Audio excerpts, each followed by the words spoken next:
Mwaramutse neza. Nagira ngo ngire icyo mbabwira kuri aya screenshot uko ari abiri. Hari iya mbere hari n'iya kabiri.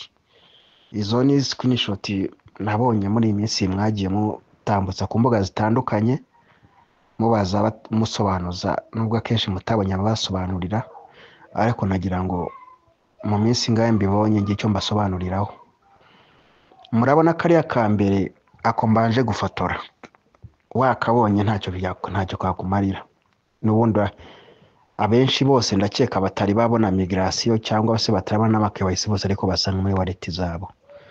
Kano abasanzemo kano ka kabiri mfotoye ari nako ndimo kuvugaho, murabona ko kwatimi ikeneye yuko abantu benshi cyane barenze abakoze KYC babasha gutunga wallet zifite agaciro, cyangwa wallet zabasha kwakira payi.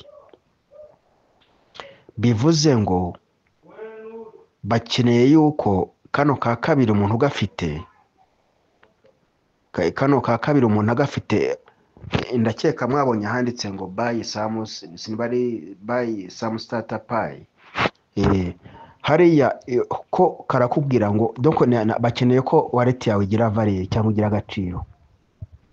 Irakagira agaciro gute? Buriya murabizi ko n'abatunze Binance, abatunze OKX n'izindi zose, murabizi ku bintu by'ikoranabuhanga ko wallet igira agaciro ari uko ikoze KYC. Noneho aho ngaho naho baguha akantu kameze nka KYC kugira ngo wallet yawe ubashe kujya ku ma exchange ugure coin. Ariko n'ubusanzwe utasanzwe uri umuntu uzi kugura coin nawe ntiwayibasha. Ariko system bakoreshe, urabizi mu buzima busanzwe gufata payi za test wazohereza umuntu kuri wallet ye, wallet kazakira. Noneho wamwohereza payi za nyazo kuri ya wallet itarabona migration, hanyuma none wakohereza payi ntizijyeho zikanga. Impamvu zanga no kwira wallet itaragira agaciro, ntabwo iri verifiye. Ko iba verified ari uko bagwaye migration payi zagiyeho. Noneho nimba bagwaye amahirwe yo kugira ngo ube wayibona zitari zajyaho, nta bundi buryo ni ukugwa test imeze nka KYC. Uyikora gute rero? Urabona abantu bayifitemo hari handitse ngo buy some starter pie. Aho ngayo hakiritse, urahakirika hakagufungurira ikintu kimeze nka KYC. Haragufungura ikintu kimeze nka KYC, ukuza no buri ya myirondoro wamara kubyuzuzamo byose ugasubmitinga. Wamara gusubmitinga bakabona kukwereka yuko ubasha kugura payi, ubasha gufata ama USDT yawe ukagura payi. Ndakeka aho winjira bahita bakwereka payi ko ushobora gutanga USDT 100 bakaguha payi 150. Naho bahera rero bakwereka ko ubasha kugura payi utanze ama USDT yawe. Bivuze ngo nibwo buryo babonye, kubera ko bakeneye ko wallet zibasha kwakira ziba nyinshi. Bakeneye ko payi mainnet iba wallet ari nyinshi cyane zabasha kwakira payi. Niyo mpamvu bavuga bati twebwe duhereye ku bantu babonye migration n'abatari babona ama KYC n'ibindi, nabo tugira uburyo tubaha amahirwe nabo babashe kujya ku ma exchange baheyo za payi, wallet zabo zibashe kuba active, zibashe gukora, nabo bazabashe guhaha cyangwa no gukora n'ibindi nk'ibyo bakora mu gihe batari babona KYC, mu gihe batabona migration. Ni uburyo bwo kongera abantu kandi no kubaha amahirwe yo guhaha payi hakiri kare. Hari abantu baba barinje mu mushinga overtime, baba barinjemo nyuma bigatuma batabona amahirwe yo kuba batunga payi zifatika, ariko bakavuga ati mu gihe zikirimo gusikira ku ma exchange, mu gihe abantu barimo kuzinyagiza uko biboneye, barimo kuziteza cyamunara, bantu bazikeneye nabo babuze amahirwe, profite occasion nabo babashe kugira gute, babashe gutunga payi zijye ku wallet yabo, babashe kuba nabo bazanaha mainnet iramutse baye.